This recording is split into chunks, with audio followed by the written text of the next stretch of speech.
রাজশাহীর দুর্গাপুরে পরীক্ষা চলাকালীন 144 ধারা ভেঙে কলেজে তাণ্ডব, নারী শিক্ষিকাকে জুতাপেটা ও অধ্যক্ষসহ 5 জনকে আহত করার অভিযোগ উঠেছে স্থানীয় বিএনপি নেতাকর্মীদের বিরুদ্ধে। বৃহস্পতিবার দুপুরে দাউদকান্দি সরকারি কলেজে ডিগ্রি পরীক্ষা চলাকালীন স্থানীয় বিএনপি নেতা আকবর আলী ও আব্দুস সালাম সহ 7-8 জন অধ্যক্ষের কক্ষে ঢুকে চাঁদা দাবি করেন।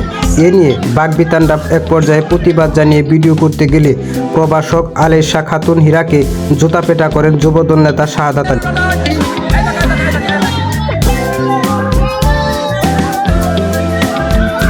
হামলার হাত থেকে রক্ষা পাননি কলেজের অধ্যক্ষ। অফিস কক্ষে ব্যাপক ভাঙচুর চালানো হয়।